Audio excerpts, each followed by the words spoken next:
Cinema शौकीन सबका स्वागत करता है। आज हम बात करने वाले हैं चाइल्ड 44 के बारे में। ये कहानी है एक एजेंट की जो एक सीरियल किलर को पकड़ना चाहता है, मगर एक वक्त के बाद उसका डिपार्टमेंट भी उसका साथ छोड़ देता है। तब वो एजेंट निश्चय करता है कि वो अकेला ही ढूंढ निकालेगा उस सीरियल किलर को। कहानी की शुरुआत होती है और हमारे सामने एक अनाथ आश्रम का दृश्य आता है। ये वक्त होता है 1933 का। यह अनाथ आश्रम बहुत ही ज्यादा खराब है। यहाँ पर न बच्चों को खाना दिया जाता है, न ही कोई उनकी देखभाल करता है, जिससे बच्चों की हालत दिन प्रतिदिन खराब होती जा रही है। बच्चे मानसिक तौर पे बीमार हो रहे हैं। जब भी यहाँ पर थोड़ा सा भी खाना आता है तब सारे बच्चे आपस में लड़ने लगते हैं उस खाने को खाने के लिए। ऐसा ही ये सिलसिला चलते जाता है। इन चीजों से परेशान होकर के एक बच्चा भागना शुरू कर देता है अनाथ आश्रम से। तब उसे रेड आर्मी वाले पकड़ लेते हैं। यहीं पर एक सिपाही है जिसका नाम है डोमिडो। जब वो इस बच्चे को देखता है तब उसे तरस आ जाता है और वो निश्चय करता है कि वो इस बच्चे को गोद लेगा। वो तुरंत उसका नाम रखता है लियो। आज से इस बच्चे का नाम है लियो डोमिडो। फिर वक्त ऐसे ही बीतने लगता है। अब लियो जवान हो चुका है। विश्व युद्ध के दौरान उसने बड़ी बड़ी लड़ाइयाँ जीती, इसीलिए सारे लोग उसकी तारीफ करते हैं। सबका मानना है कि सोवियत यूनियन के सबसे बेहतरीन सिपाहियों में से लियो एक है। जैसे ही युद्ध खत्म होता है, लियो को मिनिस्ट्री ऑफ स्टेट सिक्योरिटी का कैप्टन बना दिया जाता है। वो अब यहाँ के सारे होने वाली चीजों पर नजर रखेगा और खास करके उन गद्दारों को ढूंढ निकालेगा जो अपने वतन के साथ गद्दारी कर रहे हैं। लियो की अब शादी हो गई है।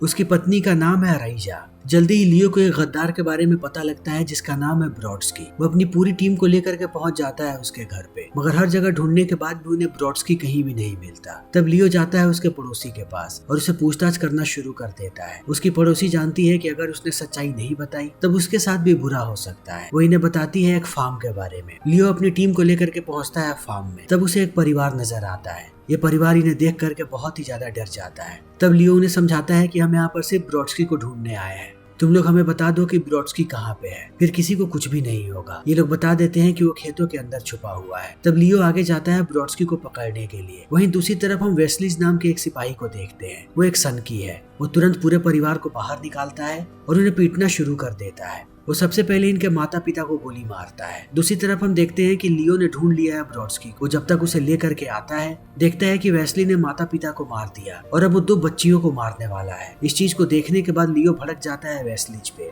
वो उसे रुकने के लिए कहता है, मगर जब वेस्ली नहीं रुकता तब लियो उसे पीटना शुरू कर देता है। ये बात वेस्लीज को बहुत ही ज्यादा बुरी लगती है कि उसके पूरे टीम के सामने लियो उसे पीट रहा है। वेस्ली इस चीज का बदला लेकर के रहेगा। लियो जैसे ही वापस आता है वो पहुंचता है मेजर के पास। मेजर कहते हैं कि एक लड़के की मौत हो गई है और ये लड़का तुम्हारे बेस्ट फ्रेंड का बेटा है, यानी एलेक्सी का। जैसे ही लियो बच्चे की लाश को देखता है, मेजर कहता है कि इसका एक एक्सीडेंट में मौत हुआ है। लेकिन बच्चे को देखने के बाद लियो समझ जाता है कि किसी ने इस बच्चे को टॉर्चर किया है और फिर मारा है। लेकिन मेजर इस चीज को सामने नहीं लाना चाहता, वरना सारे लोग इसके ऊपर चढ़ेंगे कार्रवाई करने के लिए। और ये ऐसा वक्त है जब सब चाहते हैं कि हर जगह ये बात फैले कि उनके स्टेट में बिल्कुल शांति है। लियो इस बात को भली भांति समझ रहा है, लेकिन वो कैसे भी कातिल तक पहुंचना चाहता है जिसने इस बच्चे को मारा है। मगर मेजर को इस चीज में कोई रुचि नहीं है। वो कहता है कि एलेक्सी के परिवार के पास जाओ, ये लाश उनके हवाले करो और उन्हें बता देना कि उनका बच्चा एक एक्सीडेंट में मारा गया है। और इस फाइल पर एलेक्सी से साइन भी करवाना। उसे समझा देना कि ये बात बाहर नहीं आनी चाहिए, वो लोग सड़कों पे ना आए।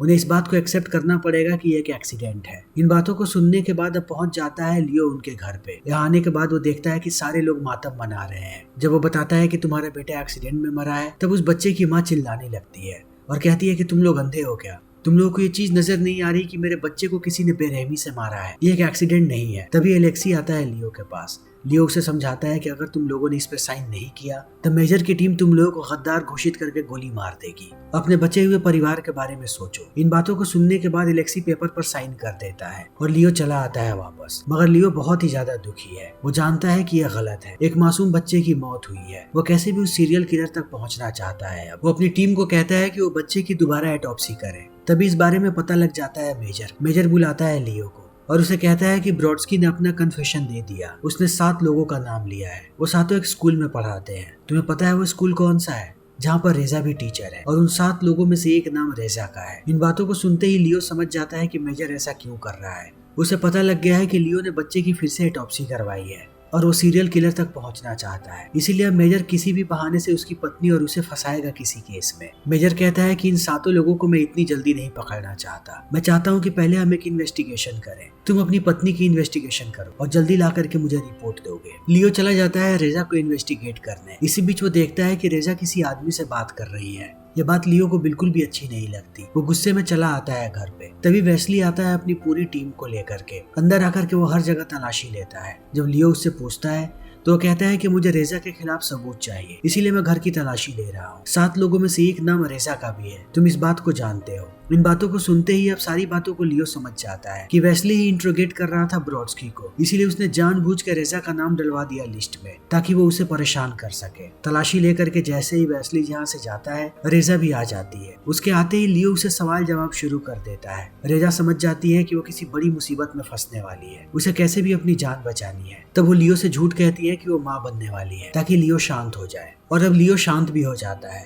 वो किसी भी कीमत पर बचाना चाहता है राइजा को। अगले दिन वो जाता है मेजर के पास और कहता है कि मैंने अपनी वाइफ को इन्वेस्टिगेट कर लिया, उसका नाम गलत डाला गया है लिस्ट में, उसके ऊपर लगाए गए सारे के सारे चार्जेस बेबुनियाद है, वो बेकसूर है। इन बातों को सुनने के बाद मेजर भड़क जाता है और कहता है कि तुमने अपना काम बिल्कुल भी ईमानदारी से नहीं किया। वो रेजा और उसको भेज देता है फायरिंग स्क्वाड के सामने, लेकिन ये लोग गोली नहीं चलाते। थोड़ी देर के बाद यहाँ पर वेस्ली जाता है और वो इन दोनों को भेज देता है ट्रेन में ताकि ये लोग दूसरे शहर में जा सके। तब लियो को पूरी बात समझ में आती है कि पूरे डिपार्टमेंट ने उसके साथ गेम खेला है। ये सब कुछ बस एक टेस्ट था कि वो लियो का टेस्ट ले सके। वो उसके पत्नी पर चार्जेस लगाएंगे और तब देखेंगे कि आखिर लियो क्या करता है। और लियो इस टेस्ट में फेल हो गया। उसने अपनी पत्नी को ज्यादा इंपॉर्टेंस दी, ना कि अपने डिपार्टमेंट को, इसीलिए अब पूरा डिपार्टमेंट उस पर गुस्सा है। वो उसके पीछे आएंगे। अब लियो और उसकी पत्नी के साथ कुछ भी हो सकता है। थोड़ी देर के बाद ये लोग पहुंचते हैं वोस्क शहर। यहाँ पर इन्हें लेने के लिए आता है जनरल मिखाई। वो जैसे ही लियो को देखता है वो आश्चर्यचकित रह जाता है, क्योंकि सबने लियो की कहानियां सुनी है कि वो कितना बेहतरीन ऑफिसर है। इसीलिए अब ये बात मिखाइल को समझ में नहीं आ रही कि इतने घटिया जगह पर ऐसे सिपाही को क्यों भेजा गया है। वो उन्हें ला करके छोड़ देता है उस जगह पे जहाँ पर इनके रहने की व्यवस्था है। लियो और राइजा जैसे ही अंदर जाते हैं वो देखते हैं कि ये जगह बहुत ही खराब है।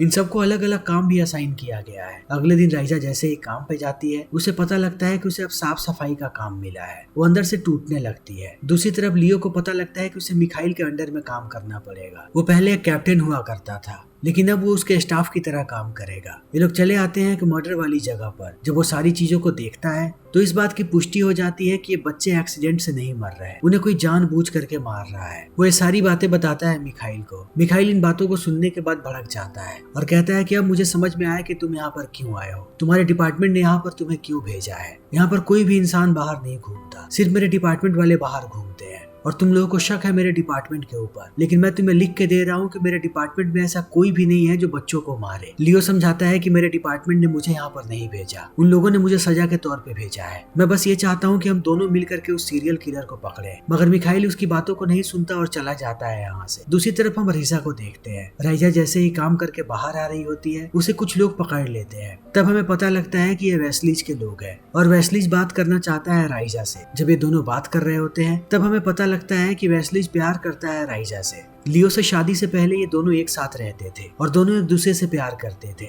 मगर राइजा की शादी लियो से हो गई, पर वेस्लीज उसे भूल नहीं पाया। वेस्लीज राइजा से कहता है कि अब मुझे लियो की पोजीशन मिल गई है, मैं चाहता हूँ कि तुम उसे छोड़ो और मुझसे शादी कर लो। लेकिन राइजा मना कर देती है। तब वेस्ली का दिल फिर से टूट जाता है। वो राइजा को कहता है कि अब तुमने मुझे मना किया है, अब देखो मैं तुम्हारी क्या हालत करता हूँ। उसके सारे आदमी उसे हरास करना शुरू कर देते हैं। राइजा यहाँ से भाग करके पहुँचती है एक स्टेशन पे ताकि वो यहाँ से कहीं दूर चली जाए। उसे पता है कि वेस्ली यहाँ पर उसे अकेला नहीं छोड़ेगा। मगर ट्रेन पर चढ़ने से पहले उसे आकर के लियो पकड़ लेता है और कहता है कि तुम क्या कर रही हो। तब इन दोनों के बीच झगड़ा होने लगता है। झगड़े में राइजा कहती है कि मैं तुमसे कभी भी शादी नहीं करना चाहती थी, लेकिन तुम एक बड़े ऑफिसर थे, अगर मैं तुम्हें मना करती तब वो लोग मुझे और मेरे परिवार को मार देते। मैंने मजबूरी में तुमसे शादी की, मैंने कभी भी तुमसे प्यार नहीं किया। इन बातों को सुनने के बाद अब लियो समझ जाता है कि राइजा प्रेग्नेंट नहीं है, वो अब तक उससे झूठ बोल रही थी। अब धीरे धीरे करके लियो टूट रहा है। अगली सुबह उसे पता लगता है कि रेलवे ट्रैक पर एक आदमी की लाश मिली है। जब वो आदमी के फाइल को देखता है तब उसे पता लगता है कि इस आदमी पर पहले भी चार्जेस लगे हैं कि इसने बच्चों को मारा है और अब डिपार्टमेंट के पास सुनहरा मौका है। जितने भी बच्चे मारे गए हैं वो सबके चार्जेस इसी आदमी पर लगा करके केस को हमेशा के लिए बंद कर देंगे।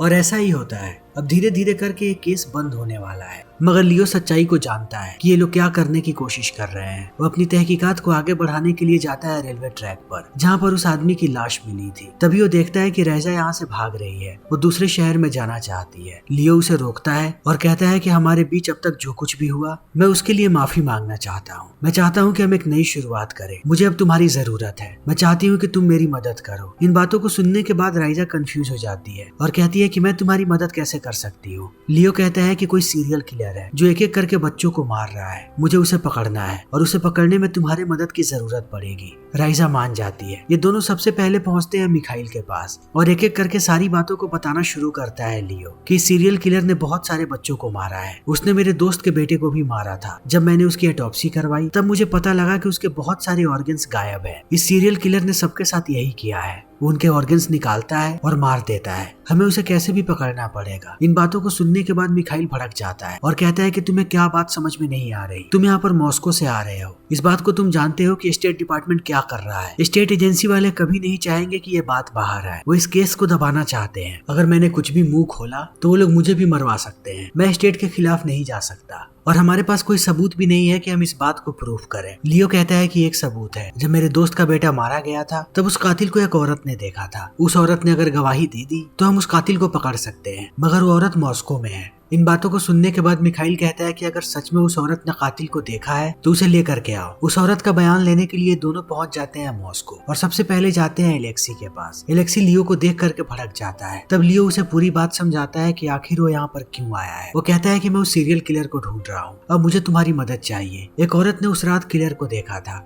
मुझे उसके पास लेकर के चलो। एलेक्सी इन दोनों को लेकर के जाता है उसी औरत के पास, मगर ये औरत डर के मारे इन्हें कुछ भी नहीं बताती। उसे खुद भी समझ में नहीं आता कि वो क्या बोल रही है। दूसरी तरफ हम मिखाइल को देखते हैं। मिखाइल सारी पुरानी फाइल्स को निकालता है और सारी फाइल्स को देखने के बाद उसे एहसास होता है कि अब तक उस कातिल ने 44 बच्चों को मारा है और सबको मारने का तरीका सेम है। मिखाइल इस बात को समझ जाता है कि लियो सच बोल रहा था, ये कोई सीरियल किलर है। वो जब सारी जगहों को देखता है तब उसे पता लगता है एक जगह के बारे में। ज्यादातर बच्चों का खून वहीं के रेलवे ट्रैक पर हुआ है। दूसरी तरफ हम देखते हैं राइजा और लियो को। जब ये लोग मॉस्को के रेलवे स्टेशन पे आते हैं तो देखते हैं कि यहाँ पर हर तरफ पुलिस वाले फैले हुए हैं। अगर किसी ने भी इन्हें पहचाना तब इनके लिए मुसीबत बढ़ जाएगी, क्योंकि इनको मॉस्को से बाहर निकाल दिया गया था। तब राइजा लेकर के लियो को जाती है उसी आदमी के घर पे जिसके साथ लियो ने उसे स्कूल में देखा था। इस आदमी का नाम है इवान। इवान अब पूछताछ करना शुरू कर देता है लियो से। वो लियो से एक के बाद एक बहुत सारे सवाल पूछता है। लियो को लगता है कि इवान एक अच्छा आदमी है। वो उसे सब कुछ बता देता है बच्चों के खून के बारे में। फिर इन बातों को सुनने के बाद यहाँ पर राइजा को एहसास होता है कि इवान कोई टीचर नहीं है, वो भी काम करता है स्टेट सिक्योरिटी के लिए। और जो 7 नाम पुलिस वालों को मिले हैं वो ब्रॉडस्की ने नहीं बल्कि इवान ने ही दिए थे। अब इवान इन्हें भी नहीं छोड़ेगा। तब लियो उस पर हमला कर देता है। इससे पहले वो इन्हें मारता, इवान उसे मार देता है। मारने के बाद ये लोग भाग करके पहुंचते हैं रेलवे स्टेशन पे। अभी सिक्योरिटी कम है। तब छुप करके वो लोग चले जाते हैं ट्रेन के अंदर और पहुंच जाते हैं वोस्क शहर। यहाँ आते ही लियो सबसे पहले जाकर के मिलता है मिखाइल से। मिखाइल कहता है कि तुम सच बोल रहे थे, मैंने सारे फाइल्स को देखा। उस आदमी ने अब तक 44 बच्चों को मारा है और ज्यादातर खून एक रेलवे ट्रैक के पास हुए हैं। मुझे लगता है कि वो किलर रेलवे ट्रैक के पास ही काम करता है। वहाँ पर एक फैक्ट्री है, हमें उस फैक्ट्री में जाना चाहिए। लियो कहता है कि कल हम उस फैक्ट्री में जाएंगे। इतना कहने के बाद वो जैसे ही घर आता है देखता है कि वेस्ली अपनी पूरी टीम को लेकर के आ गया है, यानी कि उसे इवान के मौत के बारे में पता लग गया। वो इन दोनों को पकड़ता है और टॉर्चर करना शुरू कर देता है। वो बार बार कहता है कि इस चीज को एक्सेप्ट करो कि तुम लोगों ने मारा है इवान को। लेकिन जब ये लोग इन बातों को एक्सेप्ट नहीं करते तब वो कहता है कि अब मैं तुम लोगों को भेजूंगा कैंप में, जहाँ की जिंदगी मौत से भी बदतर है। वो बैठा देता है ट्रेन में। लेकिन ट्रेन के अंदर ये लोग देखते हैं कि इनके अलावा बहुत सारे लोग हैं। थोड़ी देर के बाद ये सारे लोग बताते हैं कि उन्हें वेस्लीज ने भेजा है कि ट्रेन के अंदर ही इन दोनों को मार दिया जाए। सारे लोग हमला करने लगते हैं इन दोनों पे, मगर अपनी जान बचाने के लिए ये लोग भी लड़ना शुरू कर देते हैं। देखते ही देखते वो सबको मारते हैं और ट्रेन से नीचे कूद जाते हैं। इन्हें पता है कि वेस्ली इतनी आसानी से इन्हें नहीं छोड़ेगा, वो आगे ही इंतजार कर रहा होगा। और ऐसा ही होता है। वेस्ली अगले स्टेशन पे ट्रेन को रुकवाता है और तलाशी लेना शुरू कर देता है। जब वो सारे लोगों की लाशों को देखता है तब वो आग बबूला होने लगता है अंदर से और गुस्से में पहुंचता है मॉस्को। तब हम मेजर को देखते हैं जो लियो पर गुस्सा है। यहाँ पर हमें पता लगता है कि मेजर और लियो ये दोनों हमेशा से मिले हुए थे। वेस्ली नफरत करता था लियो से और मेजर को ये बात पता लग गई थी कि थोड़े समय के बाद लियो को प्रमोट कर दिया जाएगा और उसे मेजर की पोजीशन मिल जाएगी, इसीलिए वो भी नफरत करने लगा था लियो से। तब इन दोनों ने मिल करके लियो को फंसाया और इनकी प्लानिंग थी कि वो लियो को मरवा देंगे उसकी पत्नी के साथ, मगर वेस्ली उन्हें नहीं मार पाया। और इसी चीज के लिए अभी मेजर डांट रहा है कि जब तक लियो जिंदा है हमारे साथ कुछ भी हो सकता है, इसीलिए अब जितनी जल्दी हो सके जा करके लियो को मार दो। इन बातों को सुनते ही वेस्लिज पहुंचता है एलेक्सी के पास और उसे कहता है कि मुझे पता है कि तुमने बात किया था लियो से, मुझे बताओ कि तुम्हें लियो ने क्या कहा, वरना मैं तुम्हें मार दूंगा। वेस्ली कहता है कि लियो अभी भी उस बच्चे के खूनी को ढूंढ रहा है उन्हें पता लगा है एक फैक्ट्री के बारे में जो रोस्टोव में है, शायद वो वहीं पर होगा। ये जानकारी मिलते ही वेस्ली जेलेक्सी को मार देता है। दूसरी तरफ हम देखते हैं लियो को जो पहुंच जाता है उस फैक्ट्री में। अंदर जाते ही वह एक आदमी पर बंदूक तानता है और कहता है कि मुझे उस कमरे में लेकर के चलो जहां पर यहाँ के सारे वर्कर्स की डिटेल्स है। वो उस कमरे में जाने के बाद सारे वर्कर्स को देखने लगता है कि जहाँ जहाँ खून हुआ है कौन सा वर्कर हमेशा ही उस जगह पर था। सारे वर्कर्स का नाम देखने के बाद उसे एक आदमी का नाम मिलता है। जहाँ जहाँ भी खून हुआ है सिर्फ यही आदमी मौजूद था। इस आदमी का नाम है व्लादिमीर। अब लियो ढूंढना शुरू कर देता है व्लादिमीर को। व्लादिमीर जैसे ही लियो को देखता है भागना शुरू कर देता है। अब लियो उसका पीछा कर रहा है। थोड़ी देर के बाद जंगल में दोनों एक दूसरे के आमने सामने होते हैं। व्लादिमीर लियो को कहता है कि मैं तुम्हें जानता हूँ, हम दोनों एक ही अनाथ आश्रम में थे। जब मैं वहाँ से निकला तब से मैं तुम्हें फॉलो कर रहा था। तुमने बहुत ही ज्यादा तरक्की की है। लियो व्लादिमीर से कहता है कि आखिर तुमने मासूम बच्चों को क्यों मारा, लेकिन अभी व्लादिमीर कुछ बोलता उससे पहले यहाँ पर वेस्ली जाकर के व्लादिमीर को मार देता है। फिर वो इन दोनों को नीचे बैठाता है और बंदूक सबसे पहले लगाता है लियो के सर पे, मगर वो ट्रिगर दबाता उससे पहले लियो हमला कर देता है उस पे और इनके बीच लड़ाई होने लगती है। थोड़ी देर के बाद लियो मार गिराता है वेस्लीज को। तभी वो देखता है कि स्टेट सिक्योरिटी वाले आ गए। सबने बंदूक तान करके रखा है इन दोनों पे। लियो कहता है कि व्लादिमीर एक क्रिमिनल है और उससे लड़ते हुए वेस्ली की जान चली गई। सबको इस बात पे भरोसा हो जाता है। वो लियो को ले जाते हैं वापस। धीरे धीरे अब सच्चाई सबके सामने चली आती है कि आखिर इन लोगों ने क्या किया था। ये बात जैसे ही सीनियर्स के पास पहुंचती है लियो के ऊपर से सारे चार्जेस को हटा दिया जाता है। लियो जाकर के मिलता है अपने सीनियर से। उसके सीनियर बताते हैं कि हमें मेजर के बारे में भी पता लगा, उसे अब कैंप में भेज दिया गया है। वो पूरे डिपार्टमेंट को खराब कर रहा था। अब हम चाहते हैं कि तुम उसकी जगह लो। लियो कहता है कि नहीं, मैं अब सिक्योरिटी डिपार्टमेंट में नहीं जाना चाहता। मैं चाहता हूँ कि हर एक स्टेट में एक होमोसाइड डिपार्टमेंट बनाया जाए। बहुत सारे कातिल खुलेआम घूम रहे हैं, मैं उन्हें पकड़ना चाहता हूँ। इन बातों को सुनने के बाद उसका सीनियर भी राजी हो जाता है कि वो लोग एक नए डिपार्टमेंट को बनाएंगे और उस डिपार्टमेंट को लीड करेगा लियो। लियो खुशी से आता है घर पे और राइजा के साथ जाता है एक अनाथ आश्रम में। वहाँ जाने के बाद उसे वही 2 बच्चियां नजर आती हैं जिसके माता पिता को वेस्ली ने मार दिया था जब ये लोग ब्रॉडस्की को पकड़ने गए थे। लियो और राइजा ये दोनों इन दोनों बच्चियों को गोद ले लेते हैं और अब इनका परिवार पूरा हो चुका है। इसी के साथ ये फिल्म यहीं पर खत्म हो जाती है। तो दोस्तों, अगर आपको हमारी ये वीडियो पसंद आई हो तो इसे लाइक करें, शेयर करें और चैनल को सब्सक्राइब करें। Thank you.